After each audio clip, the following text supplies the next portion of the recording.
Hello. Hi guys, welcome to HTML series.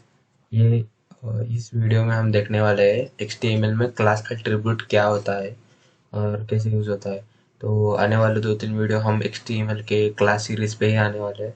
तो HTML में class series बहुत important role play करती है बिकॉज ऑफ क्लास। उस पे क्या बिकॉज ऑफ कैसे कि क्लास मतलब जो भी हम लिखते हैं, अभी तक हम लिखते आए, जैसे कि मैंने आपको बोला था कि आप ड्यू टैग लिखो, H1 टैग लिखो, P टैग लिखो। ये सब टैग को एक आइडेंटिटी मीन्स व्हाट एक हम उसको एक क्लास देते हैं।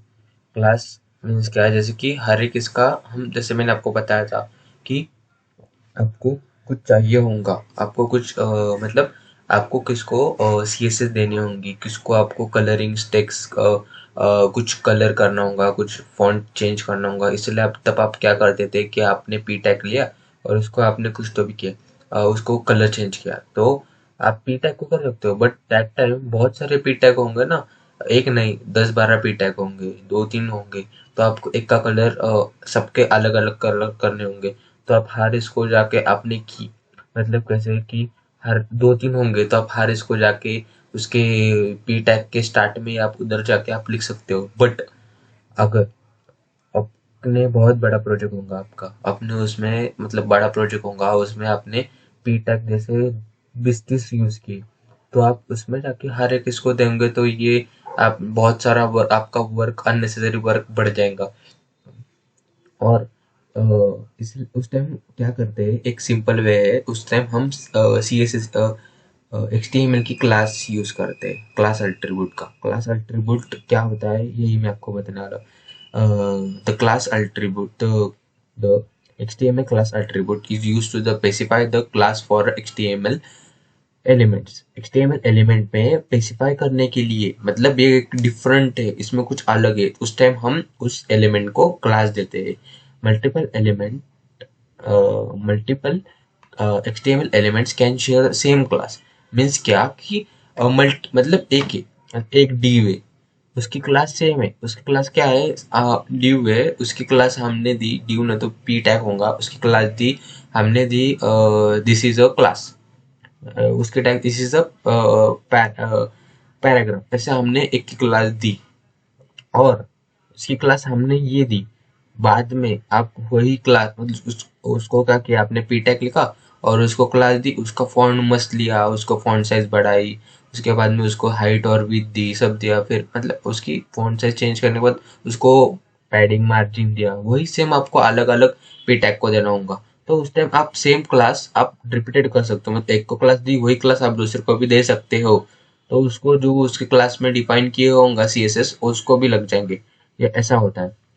और using the class attribute, the class attribute is often used to the point to the class name in a style sheet. It can also used by the JavaScript to access and the manipulate elements for specific class name। means जैसे HTML में class लिख P tag tag लिखा, tag को ID means क्या class दी, वो class देने के बाद आप वही सेम आप कहाँ पे जाके कर सकते हो, आपने उसको दी, फिर उसके बाद में आपने वो उसको क्लास दी, फिर आप वही जाके आप CSS में जाके उसमें चेंजेस करोगे, उसको हाइट और विड्थ दोगे, फिर क्या आपको क्या लगा कि उसको दे दी, फिर आपका यूज हो गया। बट यही सेम यूज आप जावास्क्रिप्ट में भी करेंगे। जावास्क्रिप्ट में जब मैं सीरीज बनाऊंगा उस टाइम आप उसमें आपको क्लास से कैसे आप जावास्क्रिप्ट रन कर सकते हो, आप स्क्रिप्ट कैसे रन कर सकते हो। उस टाइम आपको उस एलिमेंट को आइडेंटिफाई करने के लिए क्लास ये लगेंगी। तो हम आने वाले वीडियो में देखेंगे ही कि किस तरह से क्लास का यूज होता है जावास्क्रिप्ट में भी, CSS में भी और HTML में भी। तो इस तरह से होता है। तो मैं आपको अभी इसमें दिखाऊंगा आप किस तरह से क्लास एट्रीब्यूट का यूज कर सकते हो और किस तरह से एक एलिमेंट को आप क्लास दे सकते हो। तो गो टू विजुअल स्टूडियो, मैं आपको वहां पे जाके दिखाऊंगा। हाय गाइस, हम आ गए मेरे विजुअल स्टूडियो पे। तो यहाँ पे मैं लिखता हूँ क्लास एलिमेंट, एलिमेंट्स आईडी उसको कुछ भी बोलते हैं, इतना कुछ नहीं होता इसमें। तो जैसे मैंने यहाँ पे स्टाइलिंग है, मेरी हेडर है और बॉडी टैग है।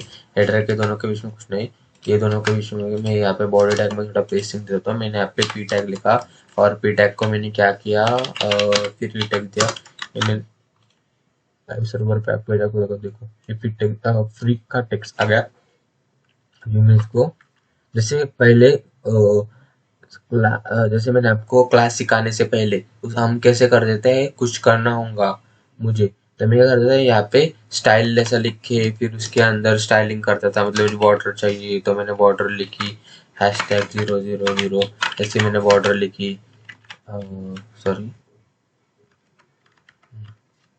ये पी टैग है। फिर मैंने यहाँ पे मतलब इस तरह से इसको मैंने 1 पिक्सल लिखा। फिर उसके बाद में इसको मैंने लिखा सॉलिड लिखा। मेरा मतलब मुझे ये चाहिए और मुझे इसका कलर चाहिए। कलर मैंने क्या लिखा, मुझे ये वाला कलर चाहिए और मैंने यहाँ पे जाके सेव किया। देखो इसको आ गया। ये मैंने एक एग्जांपल के लिए, ओके। तो मैं कलर का हटा देता हूँ क्योंकि अच्छा तो नहीं दिख रहा है और दिख भी नहीं रहा है वो। तो मैंने हटा दी, नहीं हो गया, बॉर्डर आ गए। तो अभी मैं हटा दूंगा क्योंकि मैं अभी क्लास का यूज करने वाला हूँ। ये मैंने हटा दे, ओके। फिर मैं क्लास दे दूंगा, क्लास क्लास का दूंगा मैं पैरा 1। पैरा 1 मैंने दे दी इसको क्लास। अभी मैं CSS में आके पैरा 1, और आप जब CSS लिखोगे तो आपको क्लास को कैसे डिफाइन करोगे, तो उस टाइम आपको डॉट, ये क्लास की identity, class is equal to dot. Class का मीनिंग CSS में क्या होता है, डॉट। आप डॉट लगा के क्लास को कनेक्ट कर सकते हो। मतलब डॉट मीन्स क्या, क्लास, और उसका नेम पैरा 1 ऐसा लिखा मैंने। और यहाँ पे मैं बॉर्डर लिखूंगा, बॉर्डर लिखी 1 पिक्सल सॉलिड, जैसे मैंने यहाँ पे लिखी। अब मैंने ये बॉर्डर तो हो गया, आपको कॉमन नहीं दिखेंगे। अभी मैं आपको दिखाता हूँ पहले कि कुछ फर्क दिख रहा है कि नहीं। और यहाँ पे ये हट गया। अभी मैं इसको क्या करना चाहता हूँ, कलर में लिखना चाहता हूँ रेड लिखा, ऑटोमेटिकली रेड आ गया। ये ऐसा होगा। अभी आप बोलूंगे तो हम ऐसे भी कर सकते हैं, लेकिन इसका क्या यूज है देखो मैं आपको दिखाता हूँ कि 1 2 3 4 5 6 ऐसा मैंने लिखा। और इसको मैंने 2 दे दी, इसको 3 दे दी, इसको 4 दे दी, इसको 5, इसको 6, इसको 7, ये 7 दे दी। ये 7 को 7 ने आया ना, मैंने सिर्फ एक केस को दिया ना। अभी मैं इसको 1 2 3 4 5 किया।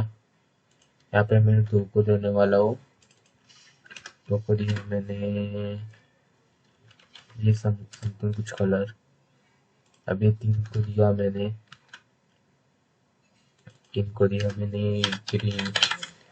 ग्रीन दिया। 4 को दिया मैंने येलो दिया। अभी इसको दूंगा मैं ब्लू, लेकिन मैंने यहाँ पे चेंज नहीं की। 5, यहाँ पे 6। यहाँ पे एक मस्त कलर देखा मुझे, ब्लू को देखा जब, हाँ ये लिखा। अब मैं रिफ्रेश करूंगा, देखो सबकी कलर अलग अलग है। तो इसको मैंने अलग दिया तो इसको आ गया, इसको आपको दिखेगा नहीं, मैं जूम कर देता हूँ। मतलब ठीक तरह से देखा, इसका अलग है, इसका अलग है, इसका अलग है। मतलब क्लास का यूज करके आप सब वेरिएबल को, जब जो जो क्लास एलिमेंट है उसको आप अलग अलग कलर दे सकते हो, ओके। तो समझ में आया आपको कि किस तरह से आप कर सकते हो इसका क्लास का यूज करके। तो क्लास का मेन यूज ये होता है। तो आपको समझ में आया होगा क्लास क्या होता है, क्या कुछ नहीं। Thanks guys watching this video. ये वीडियो आई होप ये वीडियो से आपको क्लास के बारे में बेसिक नॉलेज तो होंगी, समझ में आया होगा कि बेसिक क्या होता है, और हम अभी डीपली सीखेंगे किस तरह से होता है। तो थैंक्स गाइस।